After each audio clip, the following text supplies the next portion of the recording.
Hi, good morning, everyone. Thank you all for joining today's webinar. I'm Neha Jain, Senior Analyst with NASSCOM Insights. NASSCOM, in partnership with MDI, has published the report Building New Work Models, which focuses on virtual best practices, which tech companies started to follow during the pandemic, but they still remain relevant as we continue to work in a hybrid setup. In today's webinar, we'll launch the report, followed by a discussion with our esteemed panel of industry experts. If you have any queries, please share the same in the chat. We'll try and address the relevant questions after the panel discussion. Thank you once again for joining in. For the report launch today, we have with us Dr. Sangeeta Bhardwaj. Dr. Bhardwaj is an Acting Director, Management Development Institute, Gurgaon, and Professor Information Management Area at MDI. Welcome, Dr. Bhardwaj. Thank you. Thank you, Neha. Thank you for joining in today. Our second guest today is Shalini Lal. Shalini is an adjunct faculty at MDI Gurgaon and the founder of Uncube. Welcome, Shalini. Thank you so much. Hi. Next with us is Sangeeta Gupta, Senior Vice President and Chief Strategy Officer at NASSCOM. Welcome, Sangeeta. Thank you so much, Neha, and good morning, everybody. Thanks, everyone, for joining in. Now, with that, I request Dr. Bhardwaj, Sangeeta, and Shalini to please formally launch the report.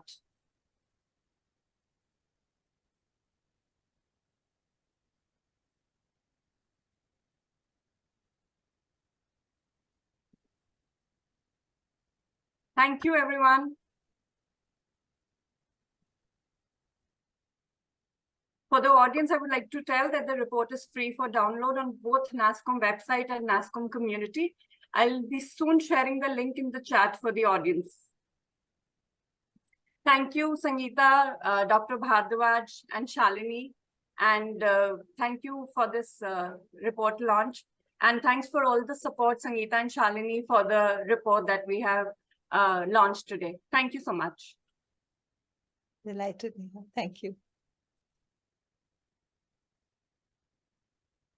Now, moving on towards the panel discussion, I would now like to invite Shalini. Shalini is the founder of Uncube and helps leaders in building the organization they dream of through a stronger leadership team, supportive culture, and effective organizational design. She has over 25 years of experience in the field of organizational development, spanning industries, academia, and consulting. Thanks, Shalini, for joining in. Thank you. Thank you so much. Thank you. Now, I'd like Shalini to please moderate the panel discussion and introduce our esteemed panelists to our audience. Over to you, Shalini. Thank you, Neha. Really appreciate it. So I'm so happy that we're at this point today where we're getting to discuss some of the learnings from our study, the MDI NASSCOM study of virtual management practices through the COVID experience. This was such an interesting experiment. I'm so grateful to my co-panelists who participated both in the research along with several of other India's, leading IT industry experts to share what is it that they've learned. In today's panel discussion, we have three participants, and it's my honor to introduce all three of them. There is Thiru Nagarajan. Hi, Thiru. Welcome to the panel today. Thiru is the Vice President and Head of HR for IBM in India and South Asia, and he has over 25 years of experience in the field of human resources and general administration, of which over 18 are in IBM. So delighted to have you with us, Thiru. My next panelist. Thank you. My next panelist is Sachin Khurana. Hi, Sachin. Sachin is the Chief People Officer of the Happiest Minds. Now, that's an organization whose name itself evokes so many questions around what are the different ways in which the organization keeps its people happy and engaged. Delighted to have you join us here today, Sachin. Sachin has over 15 years of experience in the field of human resources, both in evolving organizations and in many more structured setups. Thank you for joining us, Sachin. And my third co-panelist is Siddharth Srinath. Siddharth, welcome to the panel discussion. Siddharth heads the HR business leadership team at Infosys. And along with that, he also leads management development and several of Infosys's employee well-being practices. So just the person for our discussion today. Thank you, Siddharth, for joining us. Thanks, Shalini. Pleasure being here. Wonderful. So, just before we start, I'll just give a 1-minute introduction to why some of the studies, why we did the study in the first place. One of the big questions at MDI was that how do we make sure that some of the management innovations that took place through COVID get recorded and understood? And that's really, in a sense, the foundation of the study that we're speaking about today. The intent was that if we understand, record some of these management practices, then organizations as a whole, and of course academia, has a much better chance of integrating in-person and virtual management practices. We're all living in an increasingly digital world, and that's just a reality of our time. So, for us as management academics or management practitioners, it's a question of how best then do we bring in both virtual management practices and in-person management practices to really meet the needs of our time. So with that, let's get started. And our first question is, I'm going to address that to you, Thiru. And it really deals with the dilemma that organizations like yours and several other large organizations have had about integrating new joiners into the organization. And this has been a cause of great concern. We've spoken to so many industry leaders as well as HR leaders. And through the COVID experience, in fact, that was the one very strong pain point that many organizations had. How do we integrate new joiners, several of whom happen to be, joining organizations with a much higher desire for things like flexibility, and yet a desire to build connection, understand the organizations all virtually. So I'd love to understand from you, what is it that, you learned in the process, and how do you think some of that can be integrated in the workplace 2.0? Thank you, Shalini, for that question. I'd like to set some context of how work has evolved over the last couple of years, and then get into the new joiner integration in some sense, right? Now, a lot of talk has happened around this new world of hybrid work, but it's almost too focused on arbitrarily setting how many days people come back to offices and how many days people work at home, etc. I think that's a bit too narrow. The way we see it is there are multiple interpretations of this word hybrid. You now have a hybrid workforce in itself. Now that combines of your regular employees, you have part-time employees, you have gig workers, and now in this age of AI and digital, we have digital workers. Like in HR today, we have about 350 digital bots that actually does work. So you have hybrid workforce as an example. Then we have hybrid work structures, and people work in a very distributed, agile environment that is multi-city, multi-location, and then teams come together, pop-up squads. It's no more a traditional management structure where you work for one person and then you sort of do the same thing throughout the course of the day. So the work patterns itself has changed. And then, of course, we have the hybrid workplace, which is defined by, not just a cubicle of desks, but today when somebody comes to an office, they have a myriad of experiences. Maybe the first couple of hours, you'll have to have your deep sense of, heads down, let me learn kind of a time where you want to be, with yourself. Then you need to probably work with a team on whiteboarding, design thinking, development work, where you have to be in a completely different work space itself. And then a couple of hours later, you might be celebrating a colleague's, service anniversary. And at the end of the day, you might go out for drinks with your team. So when you look at the new workplace, it's no more I come to a desk and sit. You have community places. You do have your desk, you have learning rooms, you have interaction rooms where you engage and interact. So the workplace itself has changed.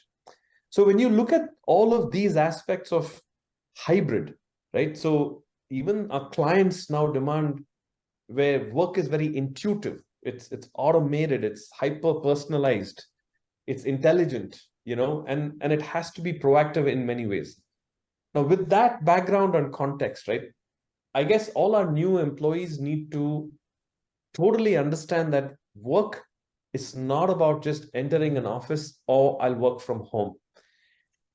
We've actually been very clear about our expectations around work schedules, as an example. We've been intentionally flexible, if I can put it that way. And that will vary by the company and the nature of work that actually goes on in your business. For example, we do have some manufacturing work where you have to come every day because you have to touch a machine, or deep research where you can't have those machines at your home. And we have people 5 days a week working for a client. So particularly in the IT industry, most people have to serve a client. You develop work. So if you've chosen a profession that requires you to be co-located with a client, then you have to be with them. So sometimes a lot of people misunderstand that I could do all my work remotely. Then you probably are in the wrong profession. So we've been actually very open to, talk to our teams to say, you can't really grow your career in a pajamas in a bedroom. You have to think about, how are you going to learn? How are you going to make new friends? How are you going to solve complex problems? How are you going to fail? And, learn from each other. So all of these aspects truly then make today's workplace. And therefore, as we start to think about, bringing people to work, I would say embracing flexibility is a given now. Without being flexible, you're not going to be able to attract talent. And we have so many collaboration tools where, Slack, WebEx, Mural, Box, you have so many new things that people can still collaborate virtually, because your team is not just the person sitting next to you. You're working with somebody in Madrid, somebody in Prague, somebody in Tokyo. So it's an amazing experience, at least in this industry. And that is best done when you are hybrid. Few things. I think you got to have friends in the office, a buddy and a mentor that allows you to settle in when we hire new joiners. So we make sure that that is established for every new joiner. Second is, in the context of your role, we set very clear expectations up front so that they understand what is your role and where does it need to be in terms of number of days you got to come back to offices, where you need to work, travel expectations, technology enablement, basics. And then you got to have 100-day kind of an onboarding plan for all these new joiners so that they sort of understand the culture. They actually touch, feel the person and hear the people that they work with in close quarters. I truly believe in this today's workforce. We got to have regular check-ins with employees as to how they're doing, because some of them will be remote. We have to intentionally invest in learning and team building activities in the first 100 days, so that again, they meet people and they don't feel like they're alone. And then adopt your onboarding processes along the way.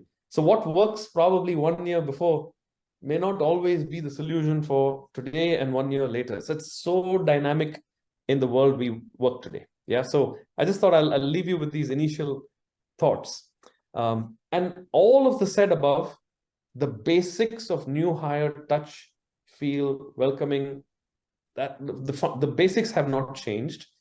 The way we engage with our employees have actually dramatically changed. Thank you, Thiru, for that. So I'm just going to ask a follow-on question to all that you've shared. And you spoke about the importance of the first 100 days. You spoke about the increasing desire for flexibility amongst Gen Z, and how that's something you keep in mind because that's going to be so important to hiring talent. You also spoke about teams across in the organization the size of IBM, how you need to meet people across multiple geographies. Just bringing all of that in, do you think there's something that we've learned through the COVID experience about integrating new joiners that maybe we didn't know earlier, and that now can be woven in far more intentionally into new joiner induction onboarding practices? Well, I think a couple of things we've learned generally as a strategy. As I was referencing in the past, it so happened that the government of India set up SEZ and IT parks in the metro cities. Therefore, the IT talent of India, 80% of them are not from here. They had to come to a metro city to work because that's where the IT parks were. It is no more the case. What COVID did tell us is people's life preferences have changed. They'd like to stay closer to the family. You don't need to come hundreds and thousands of miles to a metro to work because this whole work pattern has changed. So we've then changed our approach to say, let's expand IBM offices to closer to different parts of the country. India is such a gifted country with amazing talent in all corners of our states. So we've had to change that as a strategy, Taurus. Second thing I think is Gen Zs. True story. This was more than a year ago. And I was in a lift and we had two young ladies who were walking along. I was just catching up over a conversation. First time strangers, I've never met them. How are you doing? And one of them seemed to be lost. Can I help you? And that time it was sparse in the office. Not too many people were around, more than a year and a half ago. No, I'm good. Are you comfortable in IBM? Yes. I mean, is it your first day? It is my first day. And she seemed okay. Do you know where to go? I don't. Do you need help? No, I don't. Then how are you going to go where you need to go? No, I have a friend with me. Do you know where to go meet your friend? I don't need any help. I said, how are you going to meet? They said, no, we app each other. On what app? It was what 3 words. I'm sure you'll recall this app. What 3 words? It pinpoints your exact location in which floor, in which building. You can get lost in an IT park to exactly go where your friend is waiting in that park. They said, I don't need your help. What that actually told me is, in today's world, people are so self-sufficient to do what they have to do. They don't have to depend on you. But coming back to, they don't have a lot of experience, but they're extremely talented. They need to be explained. It's not about forcing people coming to work. That's a bad idea. They have to be, everything needs to be explained to them as to reasons why. We've also said, even if you come to work, you don't need to spend 8 hours at the office, spend 4 hours. Go back home. It has to be purposeful. And if you think you need to walk your dog in the evening and you're an early morning person, no problem. If you need to take care of parents, you need to come only at like 11 in the afternoon, no problem. So it's also when is most okay for you. So flexibility has so many different dimensions. It's not just about 2 days, 3 days in the office. It's when, it's where, it's how. I think that's the evolution that we have learned, to dissect it, to be very custom and individual. What works for you, and set out the broad guidelines around which teams can agree with each other. That's how we do. Thanks, Thiru. That's actually really insightful. I love the story that you shared about, the app that helps people find their friend and where they need to go. And that's also just a reminder to all of us of, directionally where we're headed, and the fact that so many people who are joining now are, Gen Z and far more self-sufficient. They just need, they need the broader sort of pointers and the technology to enable, reaching where they need to go. So that was a really good example. I also love the hyper-personalized example that you shared. You spoke about earlier, and you shared about, if you need to walk your dog, or, you have something else in the morning, then the flexibility of how many hours you're spending, or even when you need to come into the office, because as you said, it needs to be purposeful and, which is quite different from, say, the pre-COVID way of looking at it. Now, Siddharth, you also work for an organization which recruits in very large numbers. So wondering if you have any thoughts around, learnings through the COVID experience about integrating so many new joiners, building a connection amongst them. Thanks, Shalini. I think Thiru has covered it in extreme detail, and my view, I think most organizations are having very similar experiences, both during the pandemic and then of course the post-pandemic era. Having said that, just to add a little more color to what we are discussing here, right? It's important to understand that more than 2/3 of most large organizations have changed from the time the pandemic started. just to take the audience back, I think 25th March 2020 is a date that all of us remember very, very well, right? And that's the day the country went into a lockdown, at least as far as India is concerned. And since then, if you look at it over the last a little over 3.25 years, I think 70% of the workforce in every organization would have changed. For us, pre that date, we were working across 12 locations. During the pandemic, we moved to working across 4,000 locations in the country. These were all the homes that people were working from. And today, I think we've settled in about 400 to 500 large cities where we have groups of people working.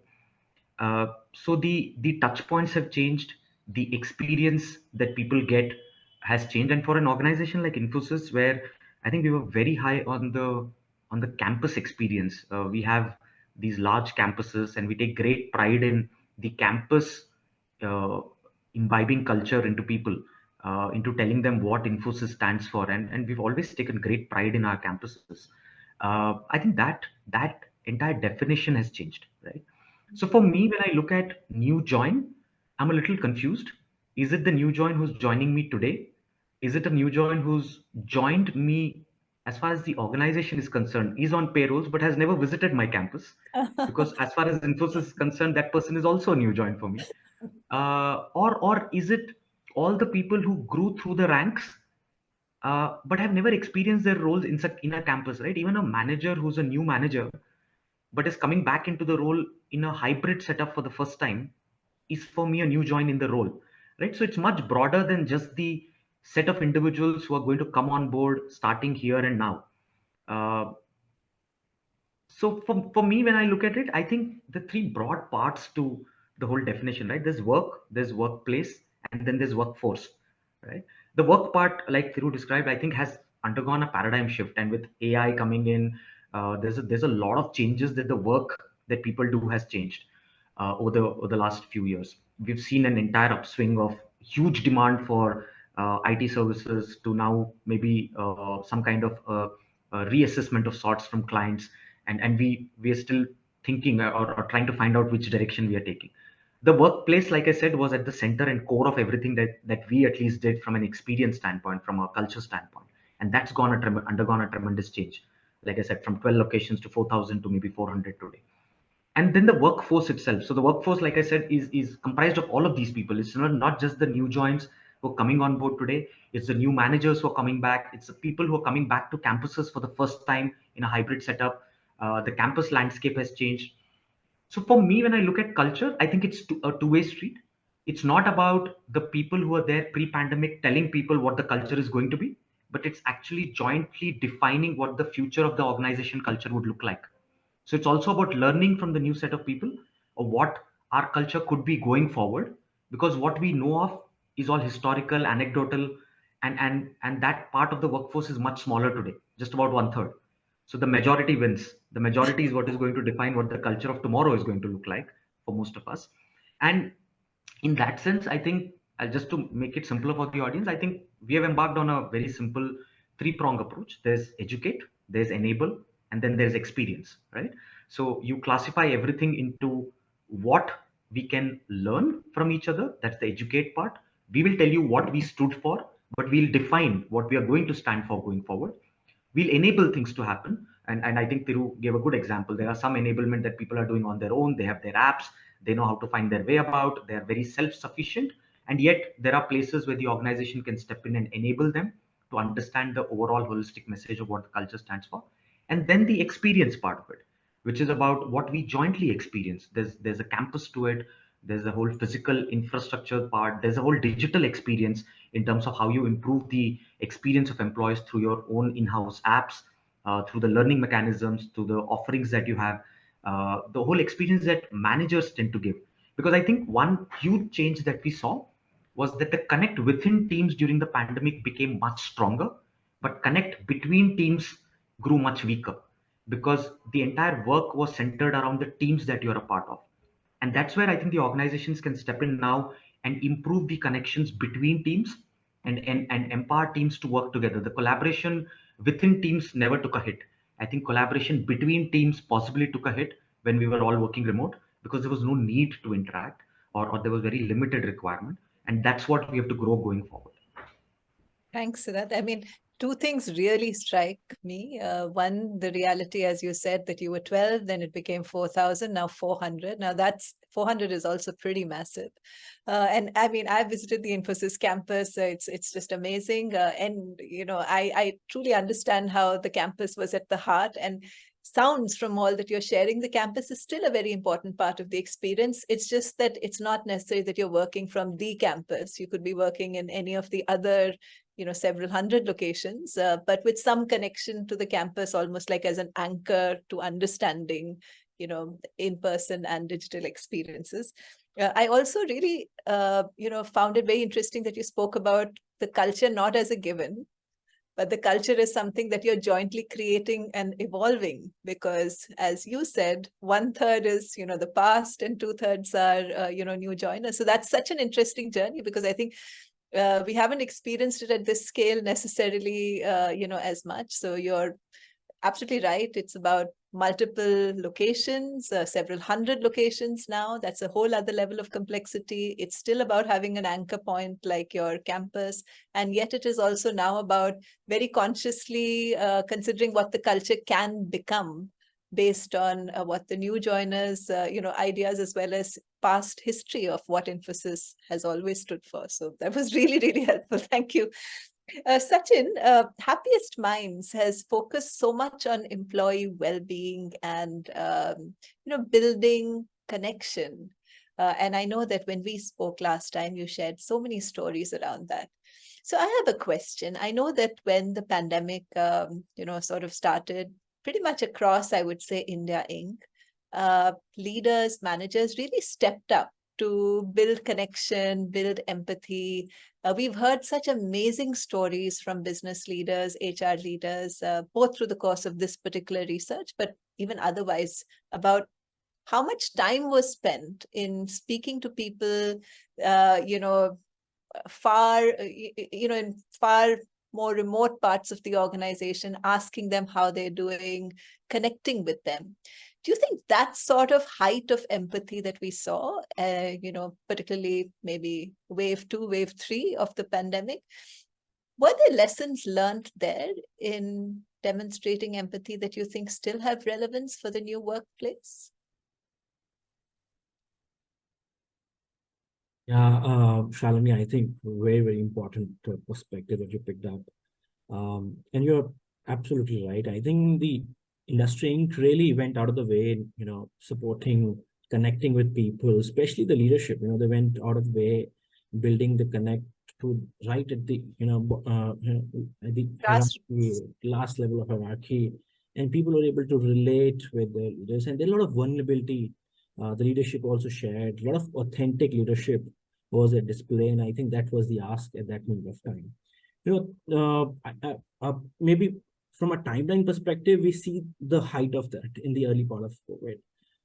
But I think everybody adapted to that change. You know, people felt we will come out of it. And, you know, the later part of COVID, we felt that there was tremendous demand in terms of market for the IT services. And suddenly the priorities changed for both the people, employees and employer, you know, and the kind of hiring, the attrition, the churn that we're seeing was, you know, suddenly the priorities got shifted. I think when now we're coming back to the equilibrium, we are finding, you know, there's a common space, more sanity into how we approach things. The priorities of life and expectation from an organizations are coming back. And I think their empathy plays a very important role. We felt the height of this during the initial part of COVID, but we felt that this is an innate need. This is a need of an individual. This is not an need of an employee only. You know, as in life, you need people around you who can be empathetic. You want to be surrounded by people who listen you well. You want to be surrounded by people who understands you. You know, you want people who are approachable. I think that's something that people need in their personal life, and that's what they are expecting from their employer as well. So I think we actually doubled down on our investment efforts and energies towards building and nurturing that culture. While there are, you know, initiatives like many organizations would have around building empathetical competencies in terms of managerial capabilities, leadership. But I think what we invested further was building our whole happiness evangelism. So if you look at empathy, we're talking about key pillars of empathy is, listening, transparency, which is openness. We're talking about creating a culture of understanding, a space which is authentic leadership, which, exemplify authentic leadership. And when we were building on this, few initiatives we actually doubled down on was building our own happiness evangelism effort. We have a full-time function, there's a complete function on happiness evangelism, which looks at, various programs, initiative, building culture, and, around this whole space of happiness, listening, gratitude. We built that team. We also brought in, created special roles, which are like the listening champion. We have a full-time role in the organization whose responsibility, the role is to reach out to people, listen to them. People can reach out to the team of listening champions if they have any concern, both at the personal life, family, or personal, professional life, anything that you want to share, any good thing that they want to share with someone. So there is a dedicated team who have created the whole program where people can reach out, and they play an immense role. That's like, keeping the high touch space, while there is technology where you have, Happometer, where people can share whether they're happy or not. And, suddenly within 4 hours, somebody reaches out to you, can I help? Just that call at that moment of time takes away 70% of the pain or the concern or the challenge. I think that's tremendous. What if we are able to keep that with the growth and the scale that we have? I think that's the thing that we are really looking at. So we're using both technology and the human to ensure that we are able to create that reach. We have a beautiful program around Mitra, which is again extension of a listening program. We have internal champions within the business and team who again have a charter of reaching out to people at different times of their life. People getting promoted, people, somebody has gone through a medical emergency at home, and there's a team who's reaching out. There is various points that we've identified where people, these members can reach out to them either for celebrating an occasion or maybe just being there if they need any support. I think that have come out really well. What we learned from the COVID, I think, in this whole exercise was that people feel, really appreciate the authentic leader. They want to really connect with the personal side of leader. And once they feel that the leaders are vulnerable, they're, talking about their personal life, their failures, their challenges, their success, they start relating to them.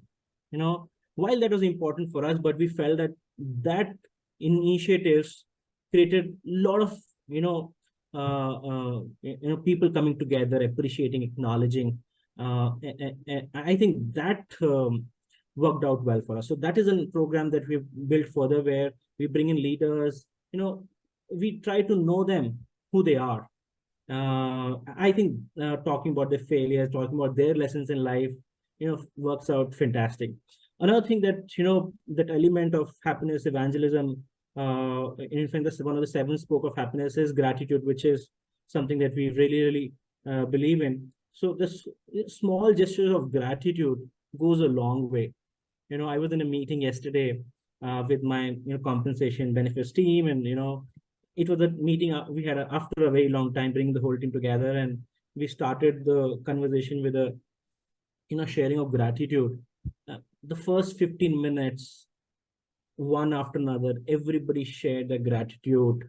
And suddenly everybody was, when we started the meeting, everybody was rushing from completing one thing to coming into the meeting with an agenda, or going to look at some strategy, what we're planning for next quarter or 2. And suddenly the whole space got changed, and everyone was fully into the meeting. There was a sense of appreciation and acknowledgement for each other. The kind of conversation that we heard, elevated the whole space. And once that space got created, the level of connection among the team was extraordinary, right? And that 15 minutes and the next 45 minutes, the kind of productivity, the kind of collaboration, the kind of thoughts that were coming, the ideas were amazing, because I think that's kind of small gestures the practices, once you start bringing into your day-to-day work, suddenly changes the outcome that you're going to achieve as a team or as a unit together.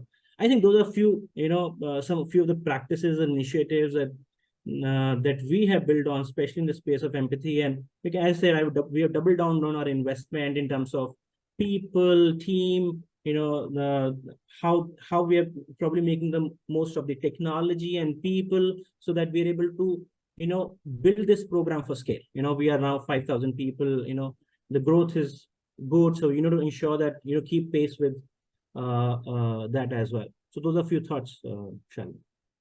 Thank you so much, Sachin. Firstly, I just love that gratitude practice. I think, building that into the start of every meeting in such a structured way is such a beautiful idea. And I can completely understand what you say when you said that just having that right at the start changed the kind of conversations that you had in the next 45 minutes. And that's a great example of, almost institutionalizing empathy, if you like, into the organization, something that Happiest Minds does really well.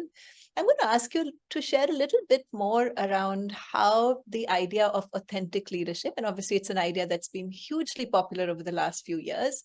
And it sounds like, you shared a little bit about what it means, sharing your own personal stories, failures or whatever. How did you institutionalize this authentic leadership idea, into the organization? Yeah, sure. So let me give you probably one or two things that we are doing that, that builds this space. So we believe anything that you want to drive at an organization, especially if it has a cultural element, has to be top down.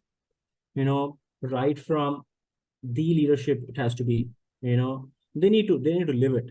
And once you have your leaders living it, the expectations start building. I think this is what the organization recognize, appreciate, expect. Start seeing the next level leaders start living that as well, because they get inspired by their leaders. They get, they look up to them for guidance, for mentorship.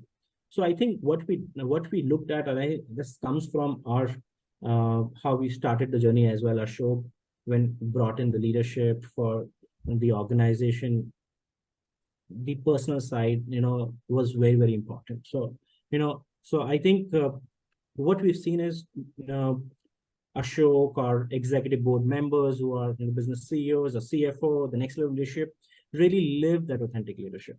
When we say authentic leadership, we're saying, when the COVID hit, we are having these all hands communication, we want to bring people together. You're talking to them, what are things that you have in hand, in terms of the challenges, how you're going to cope up with things, and, telling them, we don't know how the future is, telling them that we are in the same space as you are, but at the same time, telling them with the confidence that we will take all of us out of this. Mm-hmm. So, so authentic leadership, that you can be vulnerable to your teams, you can show your weaknesses, you can be yourself among leadership. It's okay to accept mistakes or failures.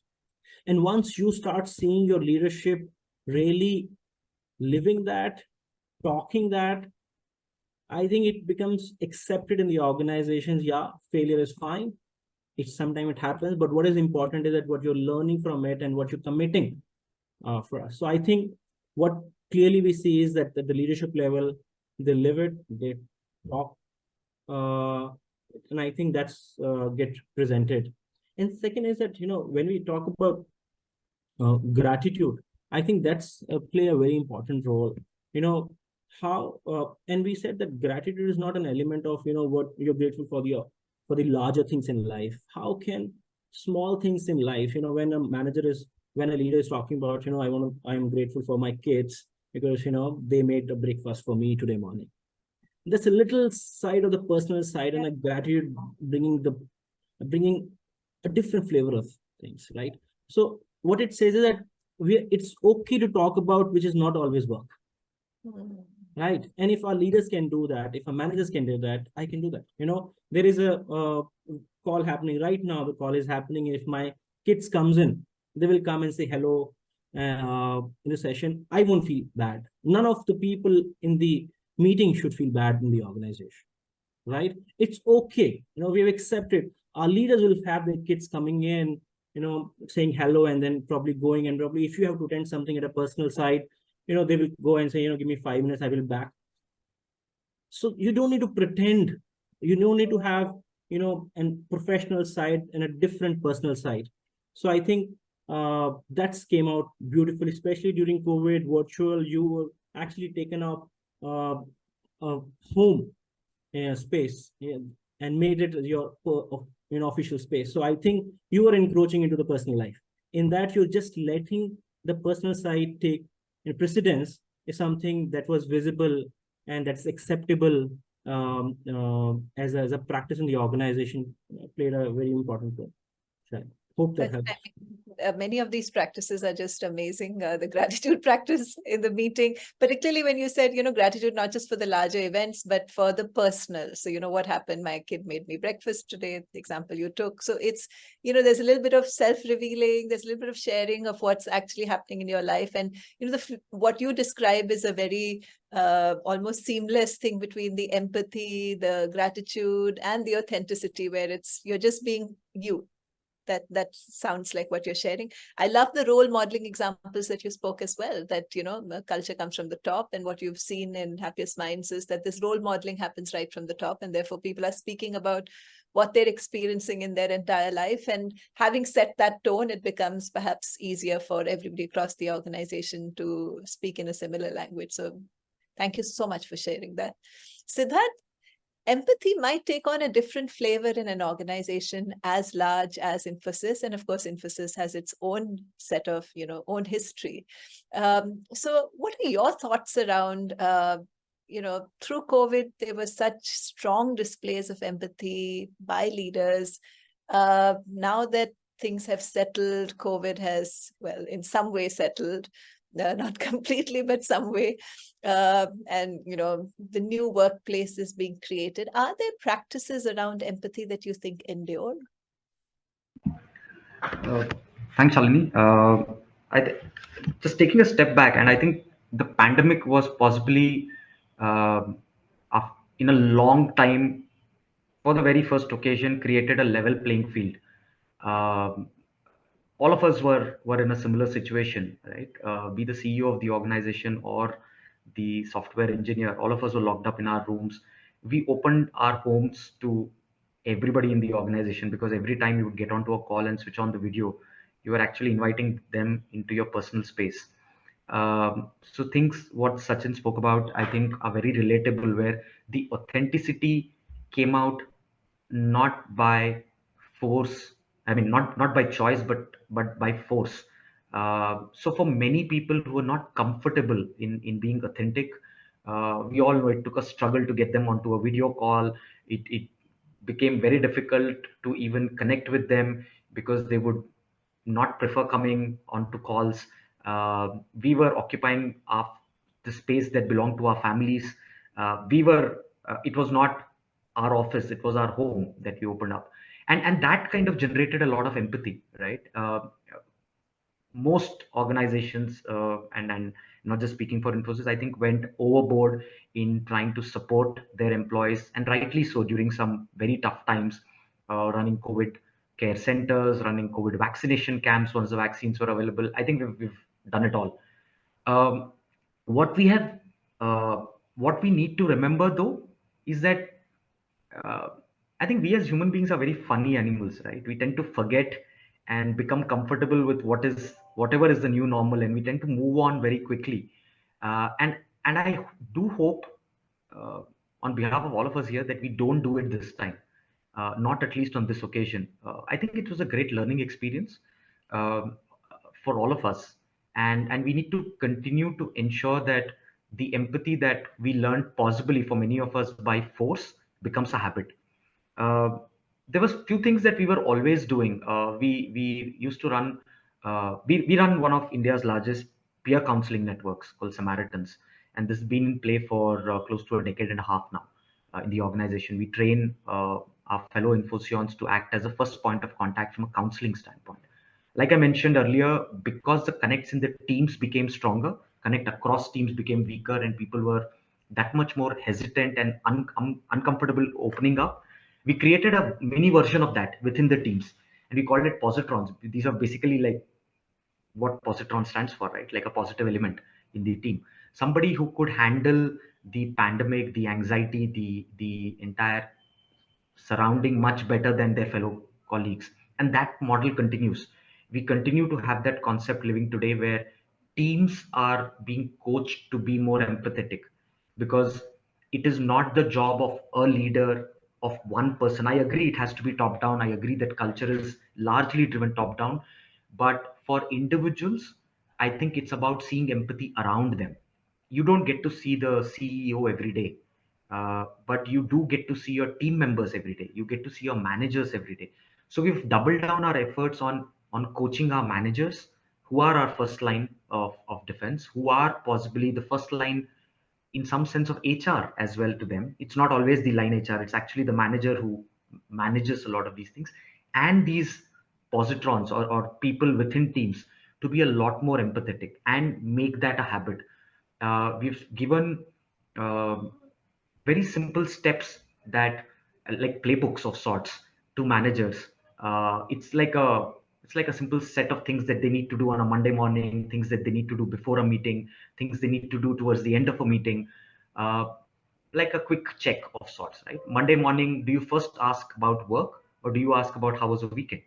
Right, and those small little tips that can go in making people a lot more comfortable being a part of that team and being part of the organization.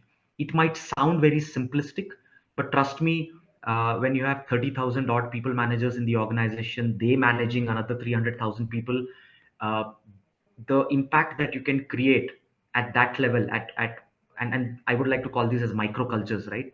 In teams, goes as has a far-reaching impact than once a quarter town halls from some senior leader trying to talk about what culture stands for. I see a comment on the chat as well of saying, how do you really translate this into action? The action is in the teams. We get this feedback time and time again from people uh, that when people quit, they don't miss the work, they don't miss the organization, but they miss the teams that they were a part of. So why not leverage the same constituent, the teams, to drive empathy, drive the message of care, drive the message of collaboration and communication, and that pretty much defines what the culture of the organization is. So yes, I think we shouldn't forget. We have this bad habit of forgetting. That's one. We should remember empathy has to continue, because pandemic, while it was a point in time, the impact that it has left on many individuals and families is long term. People who have lost their near and dear ones, it's an impact for a lifetime. So you cannot take that grief away from them, and we have that duty towards our teams and employees and the people that we work with, that we carry that empathy along. Thanks, Siddharth. That segues beautifully actually into our next section on well-being. And I know you've already started actually describing with the first foundation, which is the positrons, and how the managers have been trained. Can I just ask you to share a little bit more about what Infosys has created as, if I remember correctly, the pyramid that responds to well-being? Sure. It was not intentional, trust me, and it's not something that we had planned that we would use that as a segue into the next segment. But yeah, I mean, for us, employee well-being is a close to a 2.5 decade journey now. It's not something that started as an outcome of the pandemic. It was always there. What I firmly believe is, I think the pandemic accelerated our efforts towards a digital-first well-being platform, something that we had embarked upon first in, I think, way back in 2017 from a digital standpoint. I think pandemic accelerated it in a very nice way and for all the right reasons. Um, I think for most of us, when we speak about well-being, the first definition of it is physical well-being, but there's a lot more to employee well-being than that. There's an entire emotional angle to it, and emotional goes beyond just counseling. Again, for people's knowledge, there's an entire social aspect that has come into play now, more than ever before. And people, as they come back from pandemic, as they come back from staying alone or staying just with their families, I think there's an entire social aspect to well-being. People want to be a part of communities. They want to come out and contribute towards a cause. And those are things that we are actively working on today in the current space. We have also leveraged the, like I said, the digital platform. So if I can articulate this in terms of the structure, I think there's a three-pronged structure to how we approach well-being. There's a there's a larger macro level of well-being, which is what the organization has to offer. So it could be certain services, platforms, which people, which is a one-size-fits-all approach in some sense.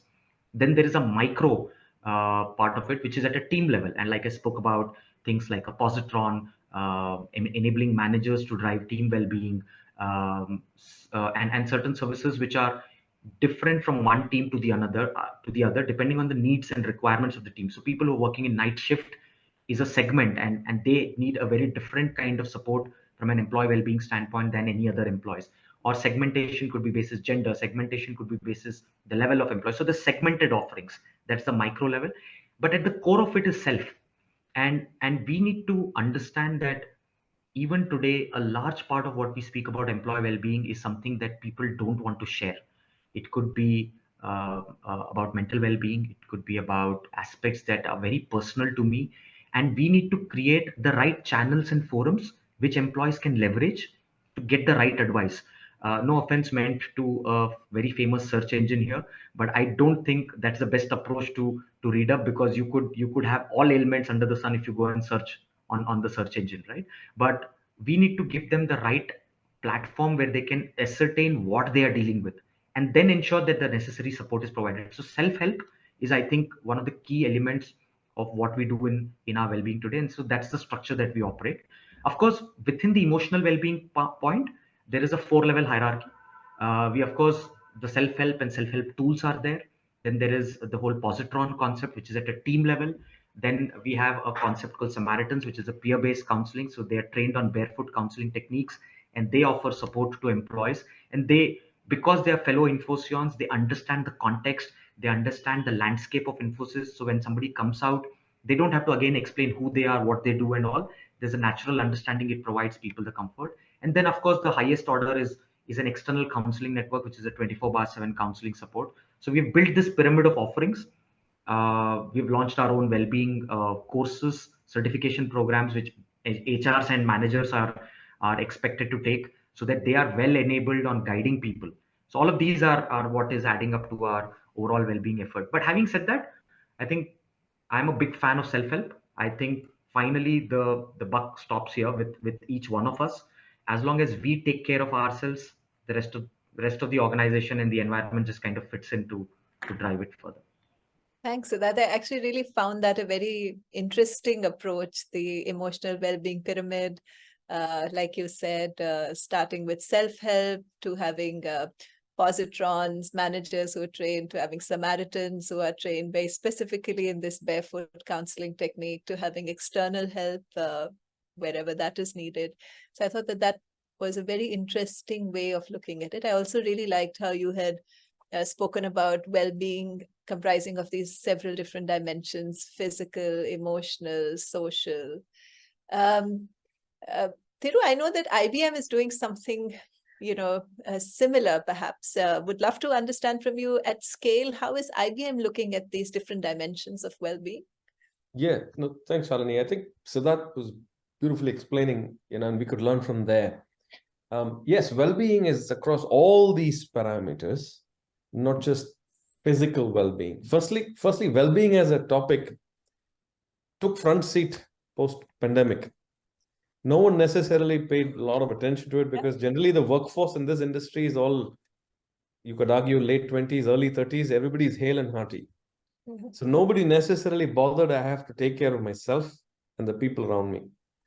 So that took center stage. So then, in addition to physical well-being, which was not just staying healthy when I fall sick, it's how do you sustain performance?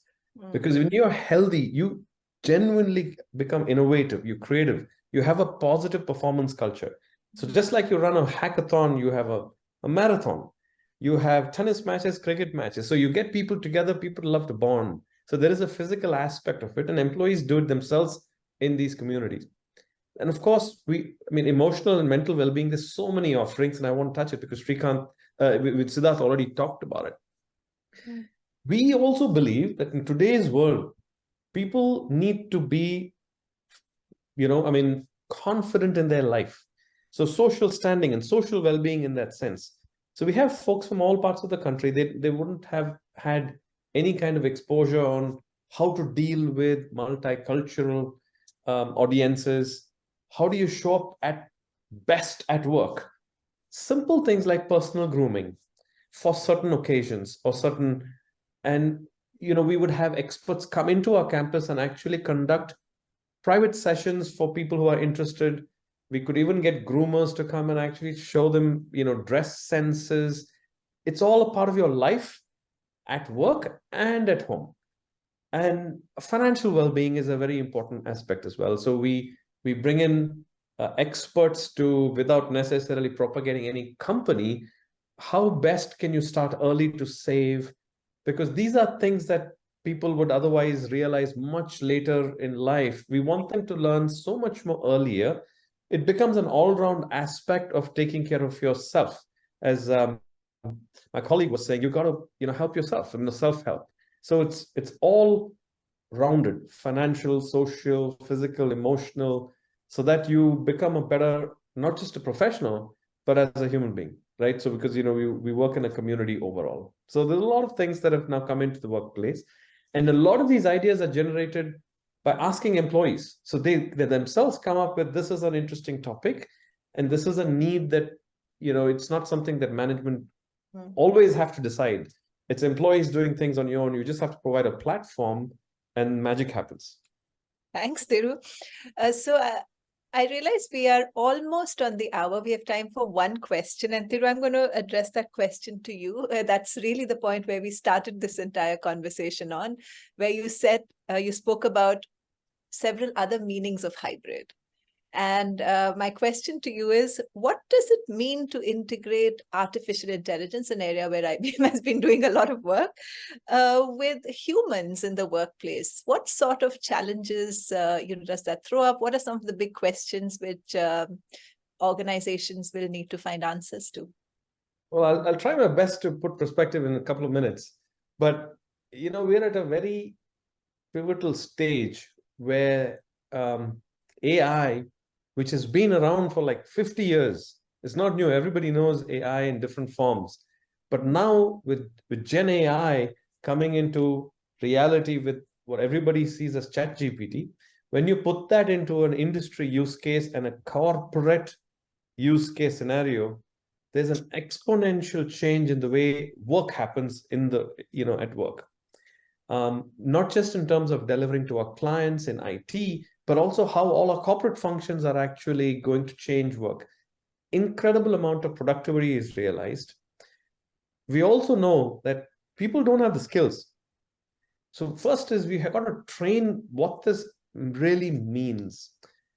At some point, there will be those, I'd like to say, who understand AI and know how to work with AI, and those who don't. And that will be the differentiator. So I'd like to encourage everybody, whatever your role is, you may not be a technologist or you may not be a data scientist, go try to understand what this is. Learn it. There's so much of AI foundational courses around. Understand perspective, because it is going to touch every aspect of our lives in the way we see it, at least. We have actually made IBM HR as a client zero, if I can put it, to experiment a lot of use cases within HR itself using AI. And we are seeing incredible benefits. It's a lot of learning. And it is surprising to see the potential that this technology can bring in is quite dramatic. So I would just leave it at that. It is my only message I'd leave to you is, if you've not yet embarked on your AI journey, whatever your role might be, please do, because you don't want to be the one that has no idea of what that is just by looking around or consuming it. You truly want to be a part of this amazing journey. Thanks, Thiru. Siddharth, one last point. You've spoken about so many of the changes which Infosys has experienced, right from the number of locations, which, by the way, was quite a striking example. Thiru just spoke about, the new hybrid being artificial intelligence working alongside humans, and what work will happen where, and it opening up a whole series of perhaps new questions to be addressed. Sachin spoke about how well-being, empathy, authentic leadership, an area where Happiest Minds has always sort of taken the lead in, are still so central to the new workplace 2.0. What do you see as some of the challenges of building this new workplace, which in some ways looks quite different in its very essence from, the workplace, say, pre-COVID? What are some of the big challenges? I'll be honest, I did try and pose that question to AI. Uh, uh, so yeah, to respond to what Thiru said, I did embark on some part of the journey of AI to check with what ChatGPT had to say on this one, and not just on this one, but on the other questions as well. So there were some interesting answers, right? And we might have, and I'd encourage the audience actually to go back and put the same questions back on ChatGPT or Bard or whichever one is your favorite tool, and try and find out what that tool has to say about whatever we are answering. But see and this is my personal view. I think more things change, more they remain the same, right?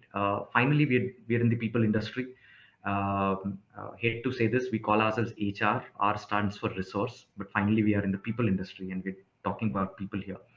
Um People love to connect, people love to collaborate, and while yes, we would always have some individuals who would prefer working remote, we will equally have people who will want to come back to the workplace and imbibe whatever the workplace has on offer. So the challenges are in my way, or in my sense, opportunities for us, right? The frequent things that I hear is that, hey, somebody wants to work remote. I don't know how to engage with them.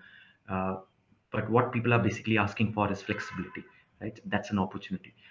People say that, hey, I end up doing a lot of long late night hours. What again it talks about is flexibility. People say that now we have to engage using tools. The opportunity lies in designing better platforms and better ways of collaboration. So I think every challenge that people talk about is actually an opportunity. HR, I agree completely with Thiru. I think should be at the forefront of driving this change. We believe that the future is a three-prong thing. There will be people who will operate remote, and that's about 10 or 20% of our workforce. At the other end, there'll be another 10 or 20% of the workforce, which, due to the sheer nature of their work, have to be in office. So they're completely on-prem. It could be client needs, it could be the nature of work that they do. And then there will be in between 60%, 70% of our workforce, which is hybrid, which possibly will operate 2 or 3 days from the workplace or from offices, and another 2 days from home. We need to create policies and programs that are flexible enough to deal with this kind of a dynamic workforce. That I think is the biggest challenge that HR needs to address. We cannot run away from the fact that this is the demand of the workforce that we are going to deal with. So we have to be geared up for that. We cannot have hard and fixed notions about what the future of work is going to be. Second, we have to, and this is something that again I think Thiru touched upon in his first response, of saying how the workforce has changed. It's not a unidimensional set of people who are working with you. There are gig workers, there are people who are going to be working out of remote locations. There could be those demands, but it also again is an opportunity for us to get to the best talent.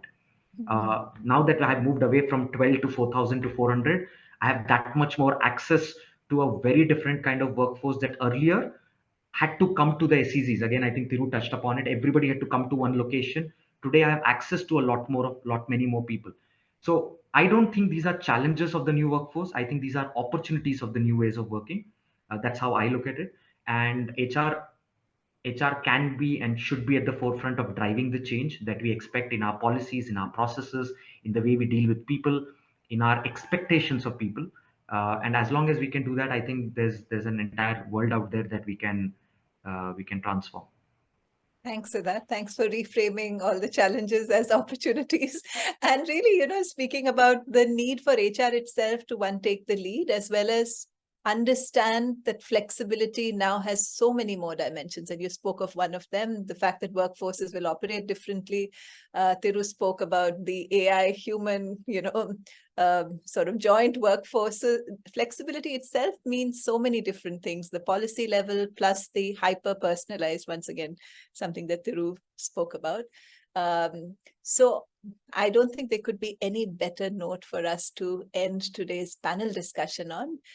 We are talking about Workplace 2.0 as a place where we're going to see far more personalization than ever before.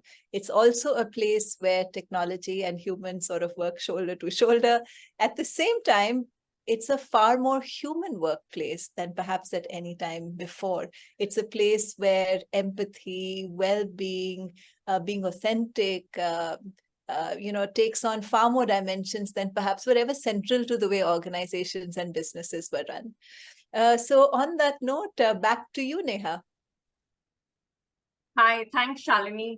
Thanks, Sachin, Siddharth, Thiru, for such a wonderful conversation. And I think great examples. I'm sure the audience today had a lot to learn in terms of, how they can integrate new joiners, build social capital, connections, culture at their end. And it was wonderful to have all of you today. So I think we are a little ahead of time, but I really want to thank everyone for joining in today. And I just want to reiterate that the report that we launched today will be available on NASCOM community portals, and it's a free sign-up portal, plus it's free for download. We'll be recording today's session, which will be soon available on NASCOM community's YouTube channel. So people can subscribe to the channel and do share their comments on the session as well as on the report.